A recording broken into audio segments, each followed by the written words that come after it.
influence choice by providing the right information at the right time. So we conducted a simple experiment, building on the research of Brian Wansink and others at Cornell that indicates that, among other things, there's a very strong relationship between the size of the container and how much you eat. So we put out plates. Imagine you walk into one of the cafes that Brian described, and you see all of this wonderful food, and you go to grab your plate, and in addition to the standard plate you're used to, there's also a small plate. We counted how many plates people chose. Which do you choose? And I will tell you that most did, in fact, choose the large plate, and 79%, in fact. I mean, you saw the food. It's amazing. So then we described the research. We told people a bit about this connection. We explained what was going on, and then we counted again. And we found that we saw a 50% increase in the choice of small plates over large plates, and a great deal of satisfaction with having the option. And most of our people agreeing that it was very helpful in controlling their portion size.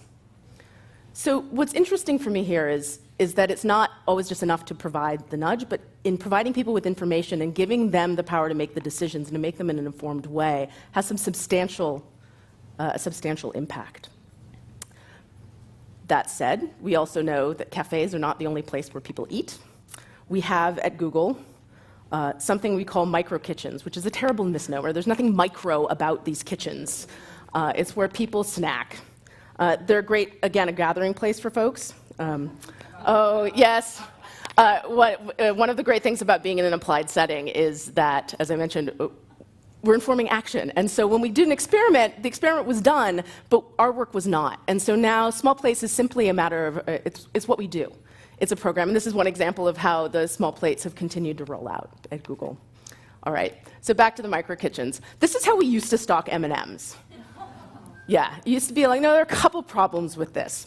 Now, here's the case. I talked previously about wanting to make choices easier. Here's an example where we wanted to make a choice harder. Not take it away, but make it something that you did deliberately, right? So here, the M&M, now it's cereal, but it used to be M&Ms and everything else. So something that wasn't so healthy for you was given equal weight and availability as something that was perhaps a healthier choice. And portion control. Anyone who's had the experience of buying bulk food, you realize that you ended up with far more chocolate-covered raisins than you probably intended. So what are you going to do? You're not going to throw them out. You're probably going to end up eating them. So similarly. So we redesigned the micro kitchens. Now you see the fruit is up front and center. It's beautiful. There are other options in the bins, but we didn't take the M&Ms away. We just made them a little more difficult to get to. So here they are in these opaque bins. They're labeled.